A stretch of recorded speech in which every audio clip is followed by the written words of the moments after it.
She stood alone on the mat, boots aligned, eyes calm, while 6 Marines formed a loose semicircle around her, smiling, skeptical, already certain of the outcome. She felt the old sting rise, the one that always came before the proving. Before I tell you what happened next, tell me in the comments where you're rewatching from. I love knowing who's listening. The sun hung low over the base, heat shimmering above packed dirt and rubber mats, sweat darkened collars.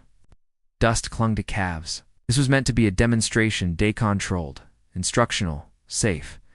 Lieutenant Rowan Hale had been invited as a guest instructor, a quiet presence with an unassuming posture. She wore no extra patches, no boastful resume, just a stillness that some mistook for uncertainty. The murmurs started when the instructor announced the drill. A single movement, defensive only, no strikes. 6 volunteers.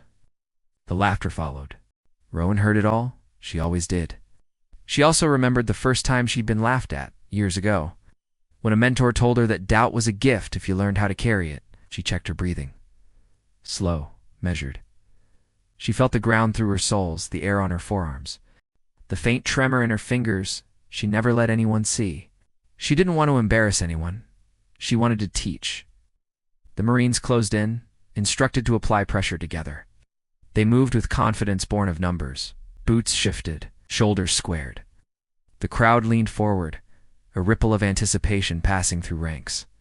Rowan waited until the last possible second, until momentum committed, until balance betrayed intent. Then she moved.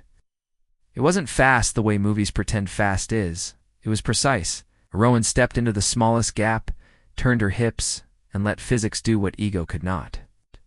One Marine stumbled as his weight redirected. That stumble tugged another. Hands reached instinctively, finding nothing solid. Rowan's forearm guided a shoulder. Her foot swept a heel.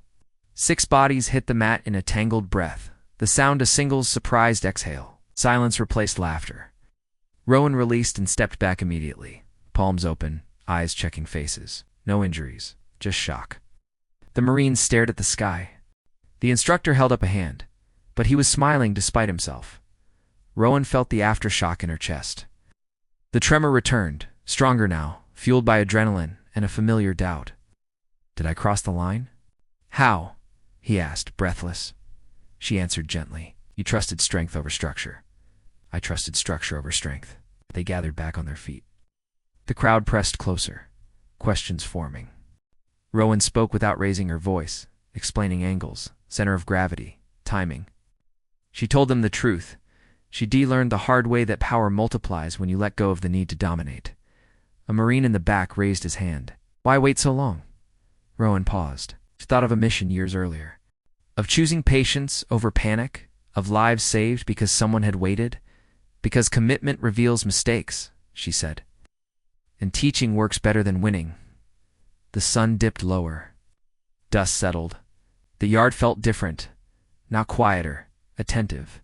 The laughter hadn't vanished. It had transformed into something warmer, more curious. Rowan felt a lightness she rarely allowed herself. Not pride, relief. I just showed you where to look. Later, alone by the edge of the mat, she watched the last of the shadows stretch long. She thought about how often skill goes unseen until someone dares to test it honestly.